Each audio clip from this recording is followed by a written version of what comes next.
What's up, family? It's the manhood mentor, Jabar Lance Brown, the 6-foot giant reporting for duty.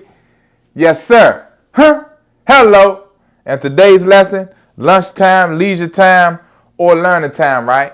And the reason that I've titled this lesson in this particular manner is because this is a 3-part cycle of activity, right? It being called lunchtime, leisure time, or learning time is because you as a man, you designate which title you place on your time, right? Because we all have the same 24 hours in a day, and most people will let the day get away from them without completing any assignment that leads them closer to their goal, right? So the question is, why do people do this, right?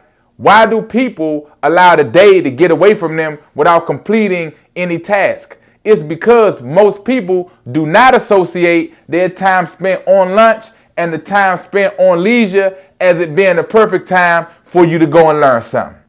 Hello. Most people do not associate those two additional times with it being combined into the time for you to learn. Let me explain, right? As a man, your job is to protect, provide, and make provision. And if you have limited skills, those limited skills will translate into limited compensation, right? And if you have limited compensation, it'll translate into you having limited ability to produce, right? And any man who doesn't produce is like a chicken who's done laying eggs, or one who can't lay eggs anymore because it's time for him to hit that frying pan and get cooked because he done. You understand? Now, I learned this valuable lesson back when I was in my 20s, right? Working as a brick masonry laborer.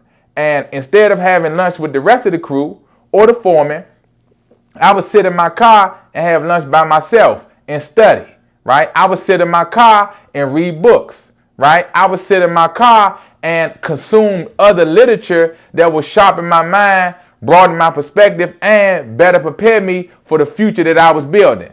That's the type of time that I was on. You dig? I knew any man in a position of influence would need to spend time learning on how to be more influential. And at that time, I knew I already had the job that I had, right? I was in good standing with the people that I was working with, right? The foreman was impressed with my work ethic, so I didn't need to spend time congregating with him and the other guys on my lunch break. I needed to reinvest my free time or my lunch time and turn that time into a form of mental currency. So I could one day convert my mental currency into tangible revenue. Let the church say amen. And as a man, true security comes from producing or being able to produce, right? And I knew I had to offer more production over my entire life if I was going to elevate from my current position as a laborer and transform myself into a real estate mogul, because that was my goal at the time. Now, my rule was this. My rule was I would pack my lunch so I wouldn't have to waste valuable time commuting during my break. I did this so I could maximize the time window and read at least one chapter of a book during my lunchtime, right? I knew what I wanted. I wanted a better living situation. I knew what I wanted. I wanted a better car. I knew what I wanted. I wanted a better employment situation, and I wanted a better life overall. And if I was ever going to have those things in my possession, I needed to convert that lunchtime time from leisure time over into learning time. You understand? As a man, you are the HMIC. That's the head man in charge over your life. And you have to campaign for yourself to be elected by yourself, right? And you have to be your own biggest supporter of you, doing what's necessary to give yourself the best chance at becoming a man. Nowadays, of course, I still read. I read all the time. I rarely even watch TV, to be honest about it, right? And I read and I still execute, but I do so at an even greater pace now because I've learned more and because I know more. It's not just lunchtime that I invest, right? I invest breakfast time, I invest dinner time, and I read in between time wherever I'm sitting down there to sharpen my axe and learn new skills complementary to what my craft is.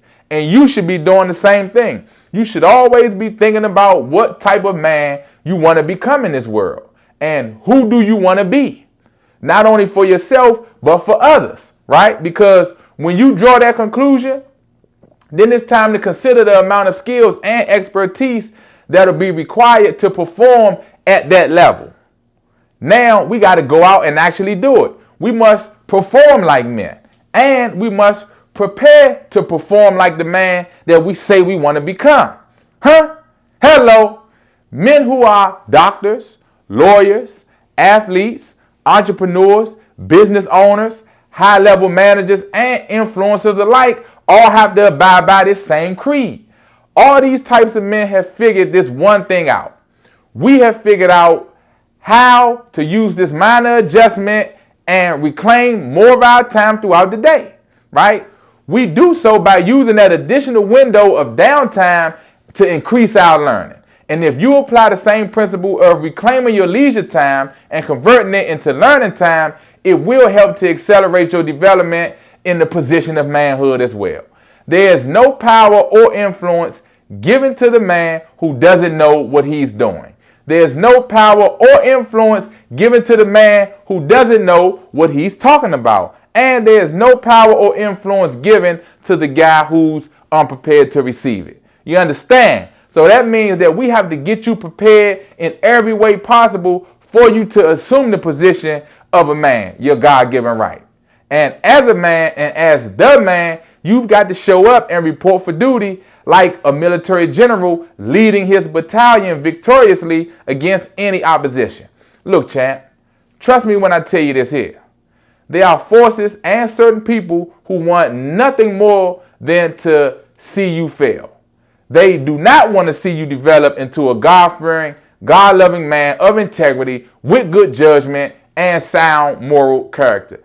It's just the truth, right? They detest seeing you grow and develop into just a plain old highly effective man. Yeah, that way. And sadly enough, that's just what our world has disintegrated into. You've got to be savvy in knowing how to disperse your time because 24 hours is not a lot. And although it is enough time to get some things done, we all wish that we could have more time, right? I mean, 24 hours is all that we've all got, but it's still not really an abundance of time. So you have to be as efficient as possible. And what this means for us men is this. We've got to find that burning desire for manhood. The desire that makes us search for an answer at the crack of dawn or the middle of the day or at the peak of midnight. Is no boundary or no challenge too great for us to find our answer. We have to develop a thirst for knowledge in the type of way that will bring us power along with it. That's what I want for you because that's what I want for me. You see, life is a test and you've got to be prepared to answer any questions on that test. And the lessons I'm teaching are like a manhood survival skills course preparing you for that test. My name is Jabar, and I'm your family.